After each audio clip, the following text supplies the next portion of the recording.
Australia, Canada. Two gigantic countries with low populations, incredible living standards, and friendly, welcoming people. Welcome back to the Geography Bible. I'm Sam, your narrator for the video. In this video, we'll be comparing two countries which are actually quite similar, but geographically are nowhere near each other. Then, once you've watched the video and dropped a like, of course, we will then ask you which one you'd rather live in and which one you would rather just visit, and why. We will compare their demographics, geography, economies, quality of life, and of course, we'll throw in some interesting facts along the way.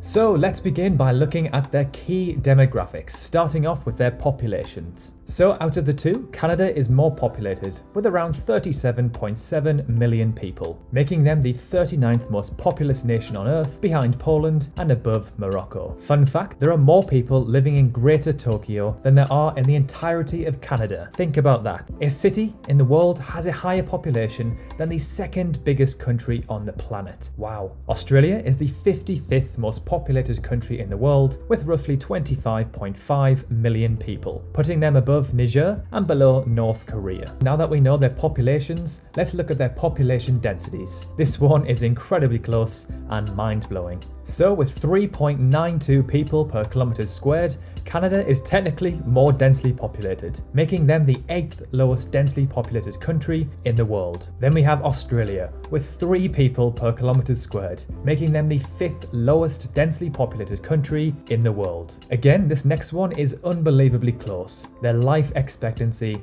at birth. So Australia just takes the win here at just under 84 years, followed by Canada at just under 83. This means that Australia has the 8th highest life expectancy in the world and Canada is in 16th place. But are you ready for another crazy fact which actually counteracts the previous information?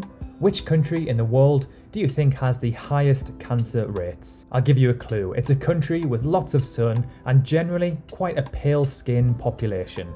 It is, of course, Australia. And then in 11th place, Canada. And finally, for demographics, let's look at the average age of the population. Now, a younger population is generally a better thing. This means a younger workforce and less of an aging population to hinder the economy and healthcare system. So Australia wins this one with an average age of 38.8 compared to Canada's 42.4. Alright, let's now move on to their geography, starting off with their total land area. This section should be interesting because they are both gigantic. Being the second biggest country on Earth, only behind Russia, Canada has a staggering just under 9.1 million kilometers squared total land area, compared to Australia's 7.7 million, which makes them the 6th biggest country in the world. While Australia is an island, it is considered a continent, but it technically is the biggest island on Earth. For a visual comparison of these two countries, let's hop over to thetruesizeof.com, where we can see the true size of these countries side by side. It is difficult to represent our 3-dimensional world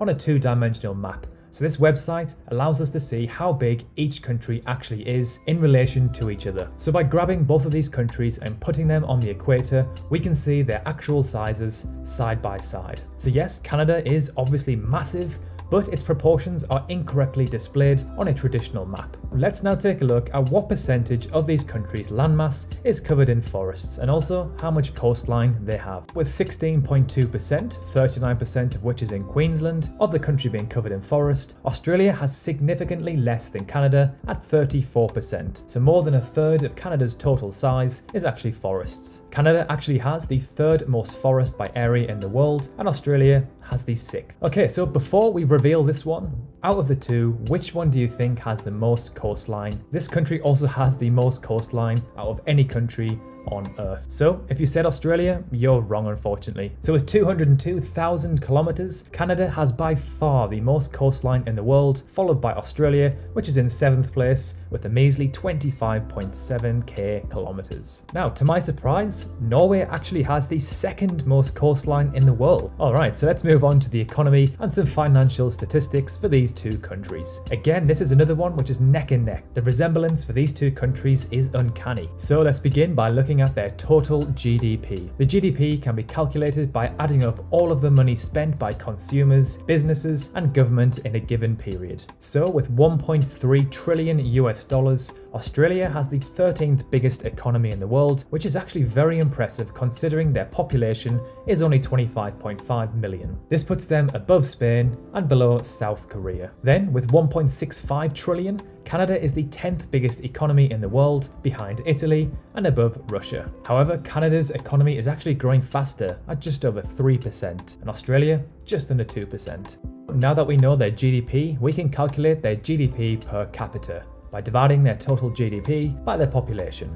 Australia actually takes the win here, with around 55,000 US dollars per person, compared to Canada's 46,200. So the personal wealth of the average Aussie is around $9,000 more than the average Canadian. However, Australia is the 16th most expensive country to live in the world, compared to Canada, which is in 24th place. So this probably balances the two nations out. And to end the economy section, let's have a look at some quick fire statistics. Both of these countries have identical education expenditures at 5.3%. Inflation is higher in Australia at 2% compared to Canada's 1.6%, and Canada has the 8th most billionaires in the world with 44, compared to 31 in Australia, which puts them in 12th place. And finally, let's end this section by looking at the Big Mac Index. No, seriously, this is a genuine thing. So buying a Big Mac in Canada will burn a bigger hole in your pocket compared to the land down under at $5.29 and $4.98 respectively. And to end the video, let's finish off with some quality of life statistics and facts, an area which both of these countries excel in my opinion. When I think of Canada and Australia, I think of high wages, good education, and great living standards in general. Of course, they are both not perfect, and they do, of course, have poverty in certain areas. Let's start off by looking at a not so great statistic for these two countries, to which they are neck and neck, their obesity rates.